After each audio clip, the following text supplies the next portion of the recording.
आज का हमारा टॉपिक जो है वो लिम्फेटिक वेसल्स है। ये चीज़ वही है, मैंने आपको पिछली वीडियो में अच्छी तरह एक्सप्लेन भी किया है। मैं एक बार दोबारा आपको एक्सप्लेन कर दूं कि ये प्रोसेस होता कैसे है। यहाँ पर इसको देखते हैं। देखें, अगर ये हमारे पास लिम्फ नोड है, ठीक है, ये नोड है लिम्फ नोड, इसके जो वेसल आ रही होगी इसके पास, इसको एफरेंट कहेंगे। इससे जो निकल रही होगी इसको इफ्रेंट कहेंगे, एफरेंट। इससे जो निकल रही है उसको इफ्रेंट, ठीक है।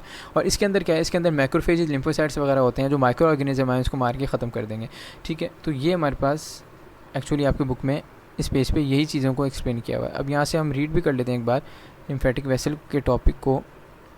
यहाँ देखिएगा, इसमें क्या होती हैं, लिम्फ कैपिलरीज होती हैं, ठीक है। ये क्या है, कम्प्लेक्स नेटवर्क ऑफ माइक्रोस्कोपिक के लिए नैरो थिन वॉल, ये कुछ खास इंपॉर्टेंट नहीं है। लिम्फ कैपिलरी क्या है, compose of cells with opening between them and allow one way. मतलब ये वही कहना चाह रहे हैं कि वन सेल, ठीक है, और इनके अंदर ओपनिंग होती है, वन वे वेल्व्स होते हैं, ऐसे हमारे पास वेन में मौजूद होते हैं।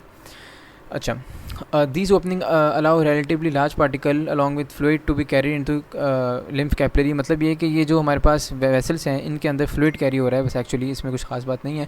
ये कि material collected by the lymph capillaries flow into larger lymph vessels. मतलब ये कि मिसाल के तौर पे कैपिलरी है, बहुत सारी कैपिलरी जब मिलेंगी तो एक लार्ज वेसल बन जाएगी, फाइनली सारा फ्लूइड जो है वो लार्ज वेसल में ड्रेन हो जाएगा। बस ये कहने का मतलब है। इस पर क्या होता है, अब ये जैसे हमने वेंस में पढ़ा था कि वेंस में मसल की कॉन्ट्रैक्शन होती है और वन वे वैल्व होते हैं ताकि फ्लूइड बैक फ्लो ना करे, ये दोनों चीज़ें इसमें होती हैं। कॉन्ट्रैक्शन ऑफ द नए बार मसल, जिसकी वजह से वो लिम्फ फ्लूइड जो आगे ड्रेन करता रहता है। और वेंस, इसमें कि वेंस की तरह कैसे होता है, direction of flow is regulated by one way valve होते हैं, ताकि एक तरह मिसाल के तौर पर ये लिम्फ कैपिलरी है, इसमें वैल्व मौजूद है ताकि लिम्फ जो है बैक फ्लो ना कर जाए, ठीक है।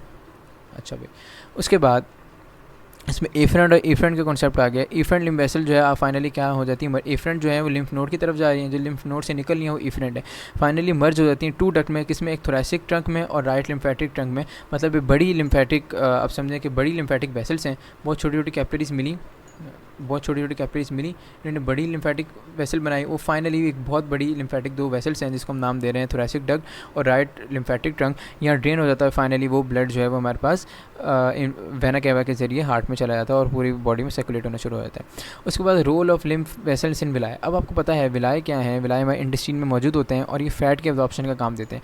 अब आप कहें कि हमारे पास बाकी सारी चीज़ें वैसे ही एब्जॉर्ब हो जाती हैं, बट फैट जो हैं वो वैसे एब्जॉर्ब नहीं हो पाते, क्यों, क्योंकि फैट्स एक बड़े मॉलिक्यूल हैं, और बड़े मॉलिक्यूल जो हैं फिर ये विलाय में जाते हैं और विलाय से फिर ये एब्जॉर्ब होते हैं अलग तरीके से।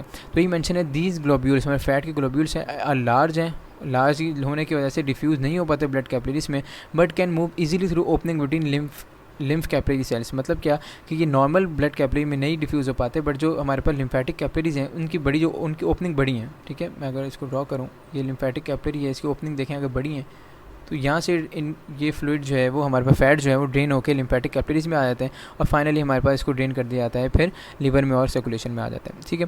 फैट ग्लोब्यूल्स जो हैं वो make 1% of the lymphatic fluid. जो लिम्फेटिक फ्लूइड है उसके 1% फ्लैट ग्लोब्यूल भी हो सकते हैं, वो ऐसे ही होते हैं कि इंटेस्टाइन से एब्जॉर्ब होते हैं थ्रू विलाय। इसको डाइजेशन के चैप्टर में और डिटेल में हम डिस्कस करते हैं।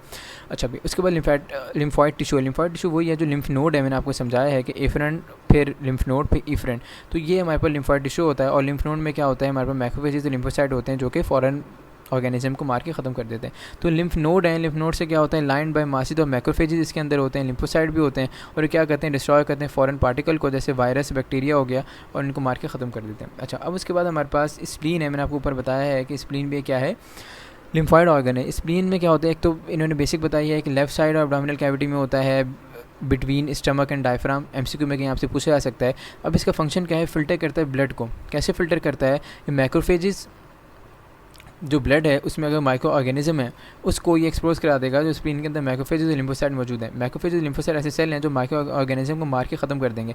तो स्प्लीन के अंदर ये सेल ऑलरेडी मौजूद हैं, तो ब्लड जब आएगा, अगर ब्लड के अंदर कोई फॉरेन ऑर्गेनिज्म मौजूद है तो मैक्रोफेज और लिम्फोसाइट उसको मार के ख़त्म कर देंगे। और ये दूसरा इसका फंक्शन ये है कि एजिड रेड ब्लड सेल्स जो होते हैं, अगर रेड ब्लड सेल हमारे बॉडी में 120 दिन गुजार दें तो ये स्प्लीन में इनको मार के ख़त्म कर दिया जाता है, क्योंकि उनकी फ्लेक्सिबिलिटी चेंज होना शुरू हो जाती है। तो 120 दिन के बाद इनको मार के ख़त्म कर दिया जाता है और हमारे पास ब्लड जो है बनता रहता है बॉडी में।